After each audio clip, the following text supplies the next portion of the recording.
बिस्मिल्लाहिर्रहमानिर्रहीम। उम्मीद करता हूँ आप सब खैरियत से होंगे।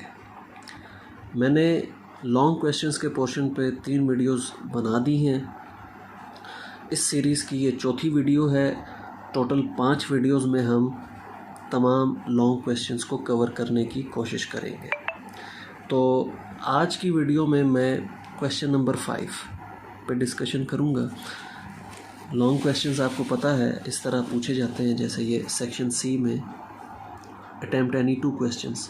तो इस पे प्रीवियस वीडियो में बात हुई थी। इस सेक्शन पे आखिरी वीडियो में इस क्वेश्चन पे बात होगी कि ये जो चौथा सवाल सेट होता है ये किस चैप्टर से सेट होता है। आज बात होगी 5वें सवाल के लिए हमें किन फार्मूलों को याद करना होगा, किन टॉपिक्स को याद करना होगा, तैयार करना होगा, तो हम 5वां क्वेश्चन अच्छी तरह कर सकते हैं। तो वो मैं आपके साथ शेयर करता हूँ। तो 5वां सवाल 2 चैप्टर्स से पूछा जाता है, टाइम सीरीज़ और रिग्रेशन कोरिलेशन। इन चैप्टर्स से 5वां सवाल पूछा जाता है।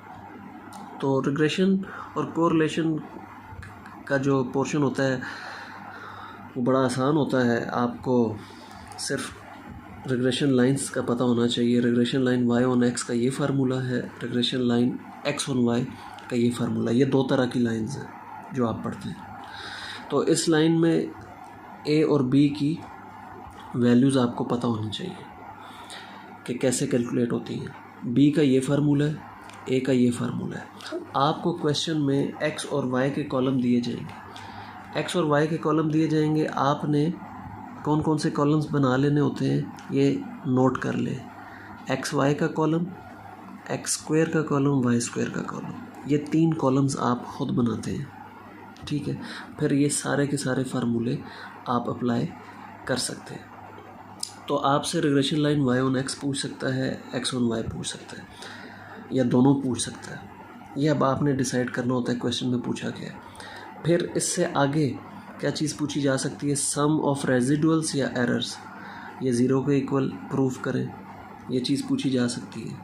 या ये भी कहा जा सकता है सम of square of residuals find करें। तो ये तो हमेशा 0 के इक्वल होती है। ये बाज़ का 0 के इक्वल हो भी सकती है, नहीं भी होती। कब होती है? जब एक्स और वाई में एग्जैक्ट रिलेशनशिप हो। तो ये अलबत्ता हर दफ़ा 0 के इक्वल या करीब आंसर आपका आना चाहिए, 0 के बिल्कुल करीब। तो ये चीज़ें पूछ सकता है सवालों में। फिर एक और चीज़ जो पूछ सकता है वो है कोरिलेशन कोफिशिएंट। तो कोरिलेशन कोफिशिएंट का ये फार्मूला है। या अगर आपसे कहे कि शो करें कोरिलेशन कोफिशिएंट, ज्योमेट्रिक मीन है रिग्रेशन कोफिशिएंट्स का, तो आप इन्हीं फार्मूलों से रिग्रेशन कोफिशिएंट्स फाइंड करके फिर R इस फार्मूले से फाइंड करें। माइनस कब फार्मूले में लगता है? जब B और D दोनों की वैल्यूज़ माइनस में आए। और प्लस कब लगता है? जब दोनों वैल्यूज़ B और D की प्लस में आए। और ये बात आपको पता होनी चाहिए, B और D या दोनों नेगेटिव आते हैं या दोनों पॉजिटिव। ये नहीं हो सकता एक नेगेटिव आए या एक पॉजिटिव। तो जब आपसे कहे कि शो करें R इसके इक्वल है, तो फिर आपने R इस फार्मूले से भी फाइंड करना होता है और इस फार्मूले से भी। तो ये आप याद रख लें, ये फार्मूले जो आपके सामने हैं, इन फार्मूलों से आपका रिग्रेशन और कोरिलेशन का लॉन्ग क्वेश्चन का पोर्शन कवर हो जाता है। अब आ जाए टाइम सीरीज़ पे। तो टाइम सीरीज़ में इस दफ़ा आप ये 3 मेथड पढ़ रहे हैं। सेमी एवरेज मेथड के 2 केसेस होते हैं। एक वो केस जब आप जब डाटा को 2 हिस्सों में तकसीम करते हैं तो वो इवन वैल्यूज़ में तकसीम हो जाता है। फॉर एग्ज़ाम्पल टोटल वैल्यूज़ 8 है, तो 8 को जब 2 हिस्सों में तकसीम किया तो 4 वैल्यूज़ आ गई। टोटल वैल्यूज़ अगर डाटा में 10 हैं, 10 ईयर्स दिए हुए हैं, तो उसको 2 हिस्सों में तकसीम किया तो 5 वैल्यूज़ आ जाएंगी। तो पहला केस इवन केस था जब वैल्यूज़ 4 हिस्सों में तकसीम हुई। दूसरा केस ऑड का केस है, तो ये मैं तफसील से डिस्कस करता हूँ थोड़ी देर तक। फिर मूविंग एवरेज मेथड के ये 2 तरह के, एक ऑड का केस है 3 year, 5 year, 7 year moving average, 2 year, 4 year, 6 year, या फिर यूँ 4 क्वार्टर 6 मूविंग एवरेज भी पूछ सकता है, 6 डे मूविंग एवरेज भी पूछ सकता है, वगैरह वगैरह। तो ये दो तरह के केसेस मूविंग एवरेजेस के, और लीस्ट स्क्वेयर्स मेथड से बहुत कम ना होने के बराबर सवाल आता है, क्योंकि लीस्ट स्क्वेयर्स मेथड असल में यही है, ये जो रिग्रेशन कोरिलेशन की ये जो लाइन आप फाइंड करते हैं ना, यही मेथड लीस्ट स्क्वेयर्स मेथड है। अब मैं जल्दी से आपको पास्ट पेपर्स के कुछ क्वेश्चंस दिखाता हूँ जिनसे आप ये फार्मूलाज प्रैक्टिस कर लेंगे जो अभी मैंने आपके साथ शेयर किए। तो ये एक सवाल पूछा गया था, regression line y on x find करें, x ऑन y फाइंड करें और ये भी शो करें r इसके इक्वल है, ठीक है। तो आपको x और y की वैल्यूज़ दी गई थी, ये सारा प्रोसीजर आपके सामने है। x स्क्वायर y स्क्वायर के कॉलम फाइंड करने, b का ये फार्मूला है, a का ये फार्मूला है, इसी तरह आगे देख लीजिए जी, ये सारी कैलकुलेशंस की गई हैं। और ये देखिए r इस फार्मूले से भी निकाला है, फिर इस वाले फार्मूले से भी निकाला है, और दोनों से 0.89 प्रूफ हुआ है। अगला सवाल डिस्कस करते हैं, ये मूविंग एवरेज मेथड का क्वेश्चन है। तो मैं एक डिस्कस करूँगा तो आपको ये मेथड समझ आ जाएगा। तो ज़रा यूँ देखिए, आपको स्टेटमेंट पढ़ लीजिए, 7 डे मूविंग एवरेज फाइंड करने का कहा गया। तो ये 7 डे, 7 वीक, 7 मंथ्स, 7 ईयर्स, कुछ भी हो सकता है। तो उस चीज़ से आपने नहीं घबराना, आपने जस्ट देखना है 7 का वर्ड यूज़ हुआ है, 5 का, 3 का वर्ड यूज़ हुआ है, अकॉर्डिंगली फिर हम कैलकुलेशंस करते हैं। तो ये वैल्यूज़ हैं जी, तरतीब से हमने लिख ली। वीक 1 दिया हुआ था, वीक 2 दिया हुआ था, ये वीक 1 की वैल्यूज़ हैं, ये वीक 2 की वैल्यूज़। इस तरह आपने हॉरिजॉन्टली वर्टिकली लिख लेनी है। फिर आपने क्या करना है, 1 2 3 4 5 6 7 वैल्यूज़ को जमा करके इनका जो मिडल बनता है, चौथी वैल्यू इनका मिडल बनता है ना, मिडल पे ये टोटल लिख देना। ये 317 आपको नज़र आ रहा होगा, ठीक है, आप करके देख सकते हैं। उसके बाद क्या करना है, ये आपने यहाँ पर अपनी फिंगर्स प्लेस कर ली, अगली वैल्यू पे मूव किया आपने, 1 2 3 4 5 6 7 थी ना, तो यहाँ से अगली वैल्यू पे मूव किया। 27 इस 317 में क्या करना है, ऐड, और 24 सब्ट्रैक्ट करना है, तो आपको मिल जाएगा 320। फिर 52 ऐड करना है, 55 सब्ट्रैक्ट करना है, आपको मिल जाएगा 370, ठीक हो गया। फिर 32 ऐड करना है, 48 सब्ट्रैक्ट करना है, आपको 327 मिल जाएगा। इसी तरह आपने इस प्रोसेस को कंप्लीट करना है। कंप्लीट हो जाएगा तो 7 डे मूविंग टोटल्स आ जाएंगे। उसके बाद जस्ट आपने इन वैल्यूज़ को 7 पे डिवाइड करना है, 7 डे मूविंग एवरेज आ जाएगी। बहुत ही आसान मेथड है और बहुत जल्दी से आप कर सकते हैं अगर आप कैलकुलेटर का ठीक इस्तेमाल करें। अच्छा, same procedure 5 day moving average के लिए, उसमें क्या फ़र्क है, 1 2 3 4 5 वैल्यूज़ आप जमा करके मिडल पे लिखेंगे। फिर वही प्रोसीजर है, अगली ऐड की, पिछली सब्ट्रैक्ट की, फिर अगली ऐड, उससे पिछली सब्ट्रैक्ट, फिर इसी तरह आप अपनी फिंगर्स को मूव करते हुए ये 5 डे मूविंग टोटल्स और 5 डे मूविंग एवरेजेस फाइंड कर सकते हैं। 3 डे मूविंग एवरेजेस या 3 ईयर मूविंग एवरेजेस में भी ये प्रोसीजर आप अप्लाई कर सकते हैं, या उसमें पहली 3 वैल्यूज़ ऐड की, यहाँ पर लिख दी, फिर अगली 3 ऐड कर ली, यहाँ पे लिख ली, फिर उससे अगली 3, यूँ भी कर सकते हैं। तो ये दोनों तरीक़ों से आप इस क्वेश्चन को 7 डे, 5 डे या 3 डे मूविंग एवरेजेस पूछा जाए तो आप कर सकते हैं।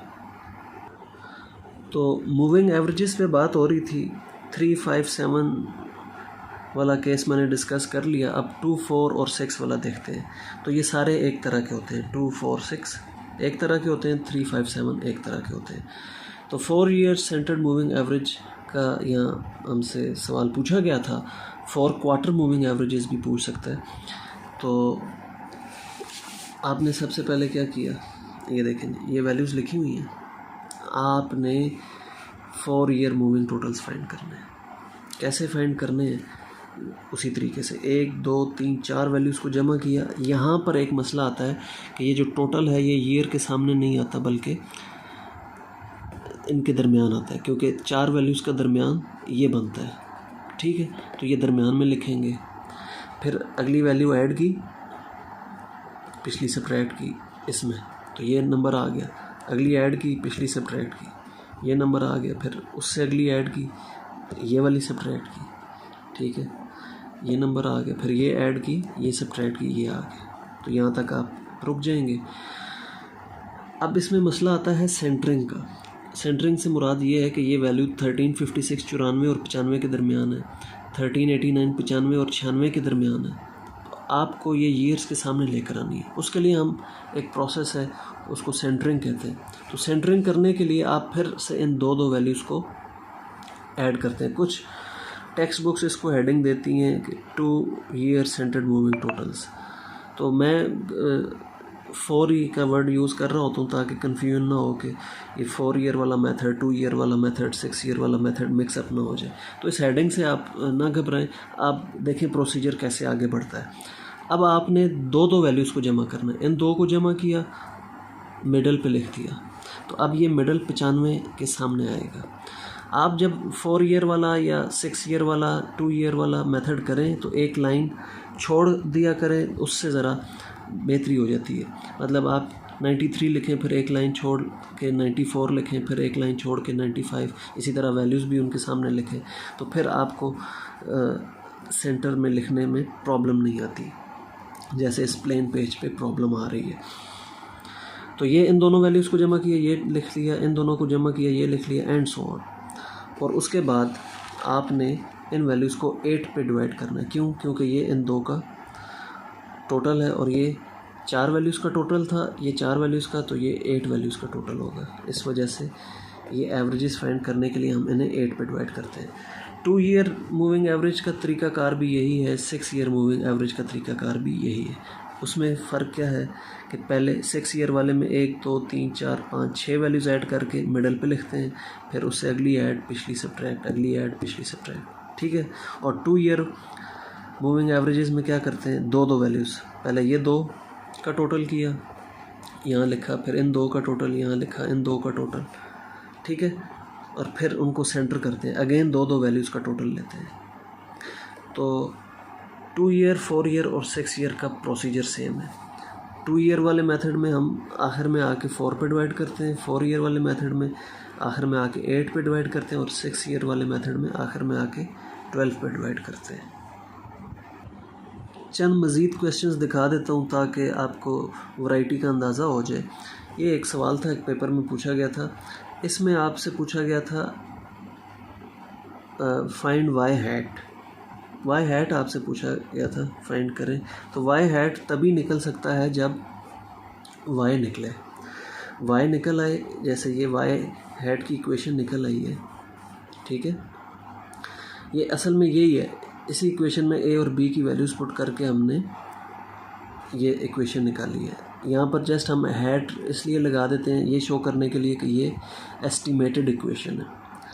अब इस इक्वेशन में 7 पुट करना है। ये सवाल की स्टेटमेंट में लिखा था find y when x equals to 7, ठीक है, या find y hat when x equals to 7। तो उसका मतलब ये था कि आपने पहले y on x equation find करनी है, फिर ये चीज़ निकलेगी। तो ये ज़रा मुख्तलिफ तरीके से आपसे y ऑन x की इक्वेशन ही पूछी गई थी। एक और सवाल देख लीजिए, show that sum of errors and sum of squares of errors are 0। ये अभी मैंने इस पे बात की थी कि summation y minus y hat या summation y minus y hat whole square ये 0 प्रूव करने के लिए आपको दे सकता है। तो ये देखिए, इसके लिए क्या करना होता है, आप सबसे पहले y की इक्वेशन फाइंड कर लें। यहाँ तक आप पहुँच गए। यहाँ तक पहुँचने के बाद आपने क्या करना है, इस इक्वेशन में x की वैल्यूज़ पुट करते जाना है, ये वाली वैल्यूज़। तो यहाँ पर x 1 पुट करेंगे तो y हैट की पहली वैल्यू 0 आ जाएगी, यहाँ 2 पुट करेंगे तो ये 1 आ जाएगी। तो ये y हैट की वैल्यूज़ आ गई। अब आपने, ये मैंने नीचे अलग से लिख दिया, y हैट की वैल्यूज़ लिखी, y की वैल्यूज़ लिखी। y हैट और y की सेम वैल्यूज़ हैं, तो y माइनस वाई हैट सारे 0 0 आ गए, y minus y hat whole square भी 0 0 आ गए। ये चीज़ प्रूफ करनी थी, ये भी 0 प्रूफ हो गई, ये भी 0 प्रूफ हो गई, ठीक है। तो ये सवाल आपसे पूछा गया था। एक और सवाल देख लीजिए जी। इसमें थोड़ी सी वैरायटी थी, थोड़ा सा मुख्तलिफ इस तरह था कि आपको x एंड y सीरीज़ के मीन दिए हुए हैं 6 और 8। x और y की यूँ वैल्यूज़ दी थी सवाल में, लेकिन x की एक वैल्यू जो है ना, ये वाली, ये नहीं दी गई थी, ये a था। तो ये a पहले फाइंड करना है। कैसे फाइंड करना है ये मैंने किया हुआ है प्रोसीजर। x बार इसके इक्वल होता है समेशन x ओवर n। तो समेशन x 20, बाकी वैल्यूज़ को जमा किया तो 20 आया, प्लस a के इक्वल है, यहाँ पुट किया। और x बार चूँकि 6 दिया हुआ है वो यहाँ पुट किया, ये और ये इक्वल रखे, ये उधर गया 30 हो गया, मल्टीप्लाई हुआ, क्रॉस मल्टीप्लाई हुआ, 30 में से 20 सब्ट्रैक्ट हुआ, a 10 आ गया। जब a 10 आया फिर ये x की वैल्यूज़ बन गई ये y की। उसके बाद हमसे कोफिशिएंट ऑफ कोरिलेशन पूछा गया था, तो वो हमने यूँ फाइंड कर लिया। फार्मूला मैंने नहीं लिखा यहाँ पर, लेकिन आपको पता है कौन सा फार्मूला यहाँ पर अप्लाई हुआ है, ठीक है। तो उसने कहा था calculate the missing values. Missing value find करने के बाद आपने फार्मूला अप्लाई करना है। तो ये चंद सवाल आप अगर प्रैक्टिस कर लें तो आपका क्वेश्चन नंबर 5 कंप्लीट हो जाएगा। एक सवाल अभी डिस्कस करना बाकी है, वो मैं कर देता हूँ जी। तो ये मेथड डिस्कस होना रह गया था, सेमी एवरेजेस मेथड। इस मेथड में क्या होता है कि आपने डाटा को 2 हिस्सों में तकसीम करना होता है। ये टोटल वैल्यूज़ हैं 9, तो 4.5 तो हम नहीं कर सकते ना। सेमी एवरेजेस मेथड में 2 हिस्सों में तकसीम करना होता है, बराबर हिस्सों में। तो हम क्या करते हैं, 4 ये वैल्यूज़ और 4 ये वैल्यूज़, इन 2 हिस्सों में तकसीम कर दिया डाटा को, दरमियान वाली वैल्यू को स्किप कर दिया। फिर उससे अगला स्टेप क्या होता है, 1 2 3 4 इन 4 वैल्यूज़ की एवरेज फाइंड की, और 1 2 3 4 इन 4 वैल्यूज़ की एवरेज फाइंड की। कैसे, इन सब को ऐड किया और डिवाइड कर दिया 4 पे, ये आ जाएगा, और इसको लिखा मिडल पे। और फिर इन 4 को ऐड किया और डिवाइड कर दिया 4 पे और लिखा मिडल पे। इसके बाद आपने x का कॉलम फाइंड करना है। x का कॉलम कैसे फाइंड करते हैं, ये आप इसी तरह यहाँ से शुरू कर दें, 0 1 2 3 4 5 लिखना शुरू कर दें। 0 से शुरू कर दें, ज़्यादा आसान होता है, ठीक है। तो यूँ लिख के 0 से लेके 8 तक आ जाएं। ये सिर्फ सेमी एवरेजेस मेथड में आप ये काम कर सकते हैं। वो लीस्ट स्क्वायर मेथड में आपको जब वो ओरिजिन और यूनिट ऑफ x, ये एक अलग कॉन्सेप्ट है, वो देता है, तो फिर आप x 0 से नहीं स्टार्ट कर सकते। अच्छा जी, तो अब आपको ये 20 सेमी एवरेज एक मिली है, इसके सामने ये x की वैल्यू 1.5 बनती है। कैसे, 1 + 2 डिवाइडेड बाय 2 1.5, और इसके सामने जो x की वैल्यू आपको मिल रही है वो 6.5 है। ये 4 वैल्यूज़ जो हैं ये बड़ी कीमती वैल्यूज़ हैं। इनसे आपने जो है ट्रेंड वैल्यूज़ फाइंड करनी है, इनसे आपने equation of straight line find करनी है। तो वो कैसे करनी है आगे मैं दिखा देता हूँ आपको। तो ये देखें, पहले आप इस चीज़ को देखें, y = a + bx आप लिखेंगे। अब b का फार्मूला ज़रा मुख्तलिफ होगा, सेमी एवरेज मेथड में ये आपने इस्तेमाल करना है। y2 बार माइनस y1 बार, x2 बार माइनस x1 बार, ये 4 वैल्यूज़, इसको मैं x1 बार कह रहा हूँ, इसको y1 बार, इसको x2 बार, इसको y2 बार। तो ये वैल्यूज़ यहाँ पर पुट की, b की वैल्यू 3 आ गई, और a = y1 bar minus b x1 बार, ठीक है। तो ये y1 बार है, ये x1 बार है, और ये b है। ये सारी यहाँ पुट की, a की वैल्यू आ गई, y हैट की इक्वेशन आ गई। जब y हैट की इक्वेशन आ गई, आगे आपने इस तरह ट्रेंड वैल्यूज़ फाइंड कर लेनी है। तो सेमी एवरेज मेथड में ट्रेंड वैल्यूज़ फाइंड करने का तरीका क्या है, ये आपके सामने मैंने बयान कर दिया। अच्छा, इसका दूसरा केस, ये केस था इवन का केस। शुरू में मैंने बात की इवन और ऑड के केस होंगे, तो ऑड का केस ज़्यादा आसान है। कैसे, अगर फ़र्ज़ करें 10 वैल्यूज़ होती, 1 2 3 4 5, और अगला ऐसा 1 2 3 4 5, 5 5 के 2 हिस्से बन जाते। आप पहली 5 वैल्यूज़ को ऐड करके टोटल को डिवाइड करते 5 पे, तो पहली सेमी एवरेज आ जाती, यहाँ पर दूसरी सेमी एवरेज आ जाती। x की वैल्यूज़ आपको यूँ दरमियान में ना निकालनी पड़ती, बल्कि वो एग्जैक्ट सामने आ जाती। जैसे 2 आपकी x1 बार की वैल्यू होती, और इसी तरह 7 आपकी x2 बार की वैल्यू होती, अगर टोटल वैल्यूज़ 10 होती और हम 5 5 के हिस्से बनाते हैं। तो 5 5 के हिस्से बन सकते हैं, 4 4 के हिस्से बन सकते हैं, 3 3 के हिस्से बन सकते हैं। तो यूँ हमें पता चला कि 2 तरह के केसेस हो सकते हैं इस मेथड में, एक इवन का केस जब हिस्सा इवन हो, और दूसरा ऑड का केस, ठीक है। फार्मूला यही आपने अप्लाई करना है। तो अब मैं उम्मीद करता हूँ आपका क्वेश्चन नंबर 3 और क्वेश्चन नंबर 5 अच्छा तैयार हो गया होगा। मैं उम्मीद करता हूँ आप अच्छी तैयारी करेंगे और अच्छे मार्क्स लेंगे। अल्लाह हाफिज़।